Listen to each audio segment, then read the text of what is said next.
Go. Magandang araw guys, panibagong vlog, panibagong video. So may gagawin na naman tayo guys na automatic washing machine. Ang tatak nito is LG Turbo Drum. Inverter po ito guys, smart inverter 9.0 kJ. So ang problema nito guys, yung tubig, tuloy-tuloy hindi siya huminto. So samahan niyo ako guys para gawa natin ng solusyon tong problema ng washing na to. Here we go.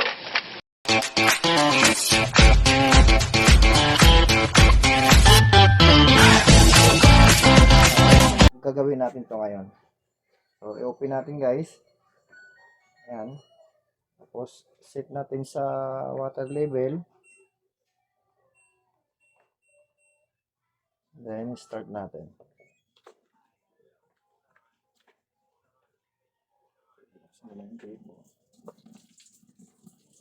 Yan. So guys, yan, pag on mo pa lang ng tubig, pumapasok na dito guys yung ano sa inlet. So may tubig na siya agad na pumapasok. Hindi siya huminto. Tuloy-tuloy lang yung karga niya.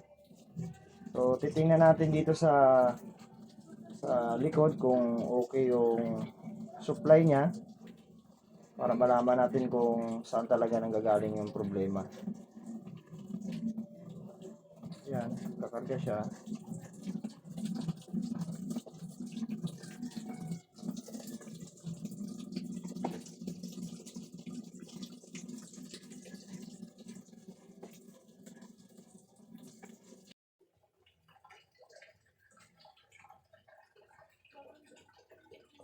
Lagyan natin sa 1.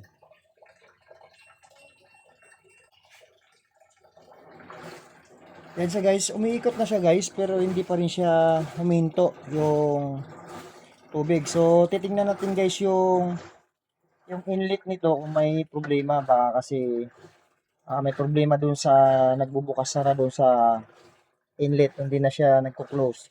So kahit patayin natin to guys yung washing, tuloy-tuloy pa rin yung guys yung tubig. Ito guys, ipakita ko sa inyo. Yan guys, tuloy-tuloy pa rin yung pasok ng tubig. So ang ano nito guys, ang problema nito is nandito na sa inlet valve. So i-check muna natin tong mayroon, ibig sabihin nun, buo yung inlet valve pero yung pag-close, bukas, sara ng ano is hindi siya nagti-trigger.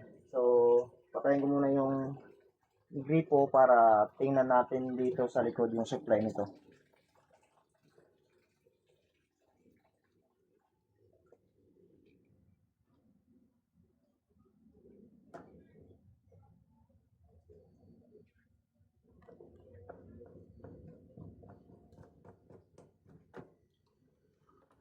Open mo muna yung ano.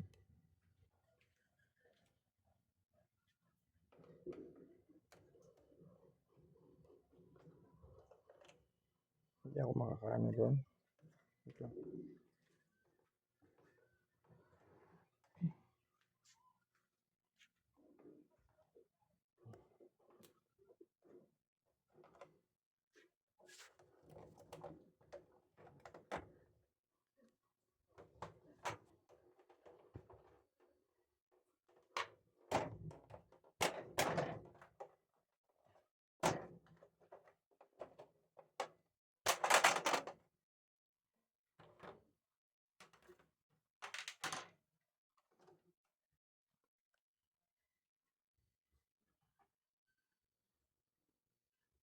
Nakabunot pala to.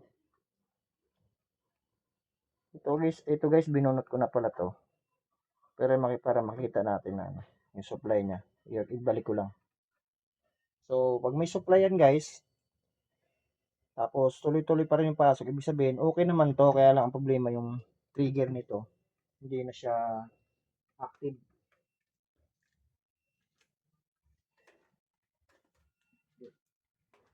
So, isaksak natin. Napakita ko sa inyo na may supply.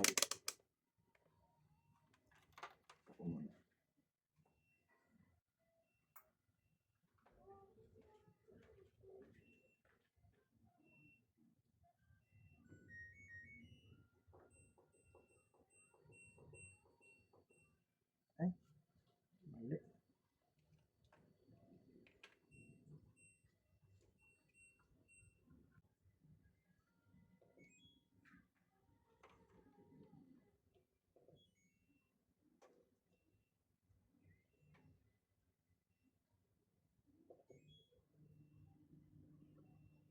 Ay, ba't trends?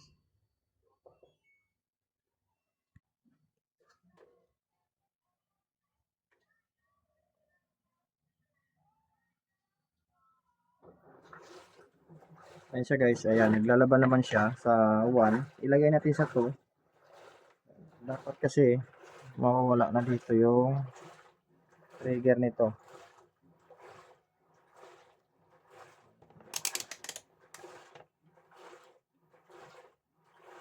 Ayan, so ito, huminto naman na siya.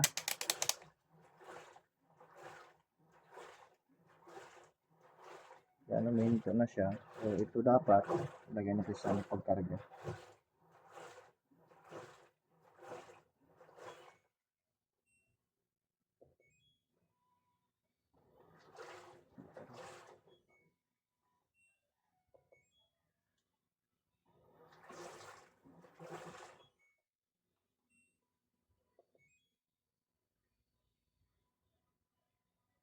So yan, nagkakarga na yan.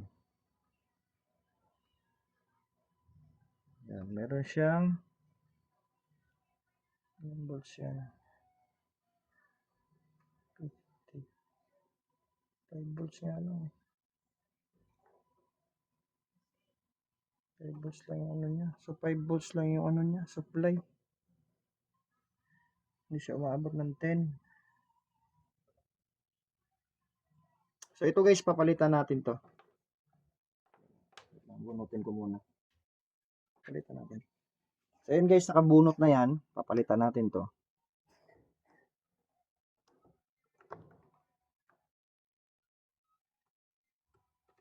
May tornilyo ba yan dyan dito? Doon ka sa kabila.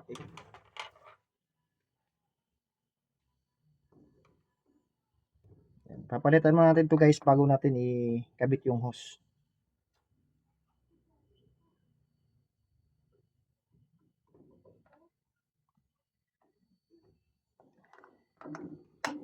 Yan. Yung inlet valve na to guys is 12 volts to.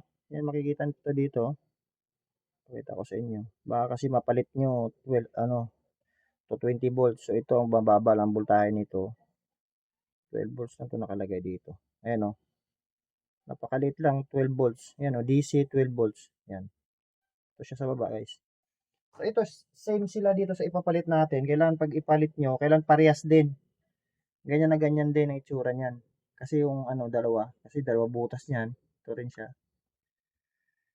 Tapos kailangan 12 volts din. Dito, makikita nyo dito guys. I-zoom mo. Dito, turo ko sa inyo guys. Nandito yung 12 volts makikita. Ito guys, oh. So, baka malito kayo. Ito, to. Yan, oh. DC, 12 volts. Yan. Yan siya. So, ito ipapalit natin guys. Ito yung may sira. At ihipan mo to, lalabas dito yung hangin, yan, oh.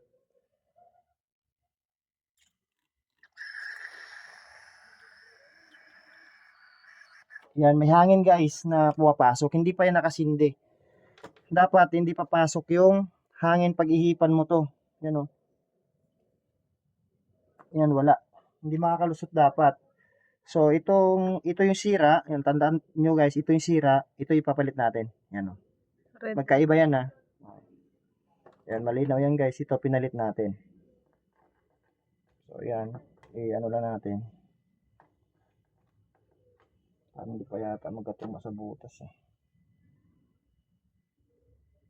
Ito pala. Ito sa malayo. Wala palang butas yun. Yan. Then ito, sasalpak natin. Walang problema kahit magkabaliktad to. Yan. Tapos, babalik natin yung pinakalock.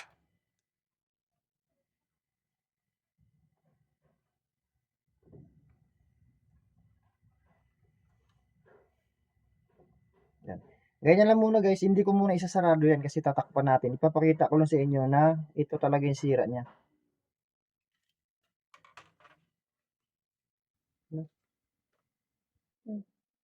So ito guys, kakabit na natin guys. Titingnan natin kung pag sindi ko ng gripo is ganun pa rin, pumapasok pa rin.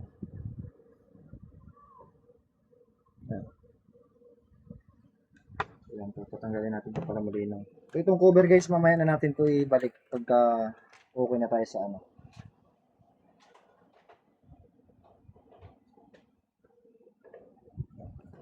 So, ito guys, sisindi ko na.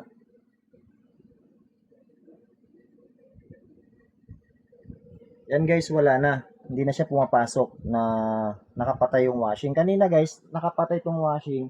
Pag on ko pala ng gripo is pumapasok na yung tubig. So, papakita ko sa inyo na hindi na talaga siya pumapasok. So, i-on natin itong washing.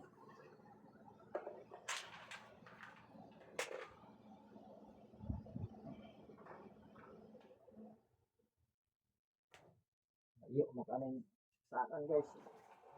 Saan ba?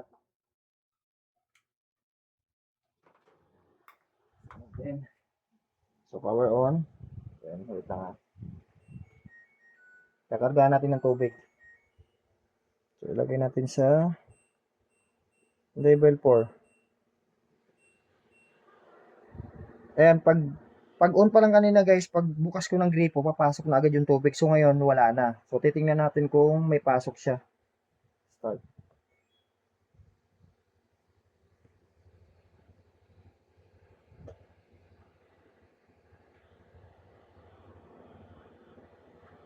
So natin saglit. Naglalabas sa 4. So try natin sa pinakamataas na level. 6. Ayan guys, yan pumapasok na siya guys, yung tubig. Hintayin natin na mag-trigger. Yan, nag-cut off na. Yan, okay na siya guys. Wala nang ano, wala nang, wala nang leak yung inlet natin. So yan, pag nag-trigger, wala dapat yan siya dito supply. So ito guys, 12 volts lang naman to, pwede siyang hawakan. Huwag lang dito na side kasi ito to 20 volts yan. So yan, check natin kung may trigger. Yan, wala. Kasi pag papasok yung tubig, dapat magkakaroon siya dito ng supply. Dito, 12 volts. Dito. So yan siya, wala na. So tayo natin kargahan uli ng isa pang karga. Para makita nyo. Abang na natin kung tester. So ilipat natin sa ano. Ayun.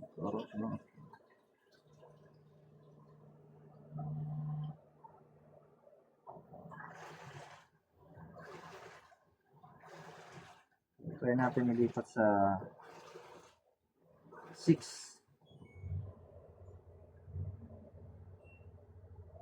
Start.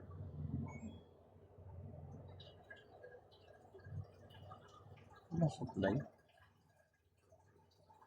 Ito ang pasok pero wala supply. Babasa. Meron.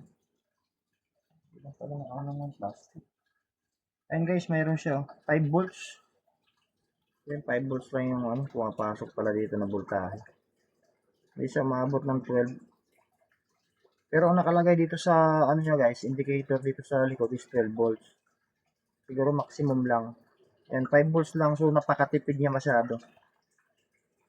Yan, importante guys, may supply at pumapasok yung tubig. Yan yung pinaka-importante diyan na nagti-trigger siya.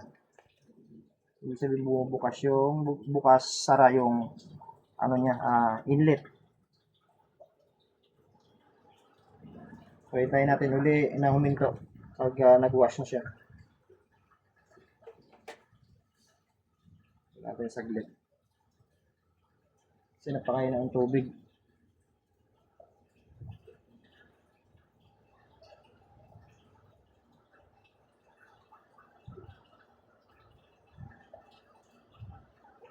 So ayan lang siya guys, ganun lang kasimple yung ano niya, yung sira minor lang. Meron din minsan na nagkakarga ng tubig, tuloy-tuloy yung karga ng tubig, aapaw na lang siya, hindi siya maglalaba. Ibig sabihin naman nun, ang sira naman nun is sa trigger naman dito sa water valve, tinatawag dito, na water sensor kung tawagin. Ito naman, humihinto naman siya eh. Ay naglalaba naman siya kaso tuloy-tuloy lang yung tubig niya kanina. So iba yung kaso niya. Ito, naglalaba na, hindi pa rin siya huminto yung gripo dito sa inlet. So, ito talaga yung problema. So, yan guys. Okay na guys. Maraming salamat sa inyong panonood. Huwag nyo kalimutan guys mag-subscribe kung baguhan ka sa aking channel.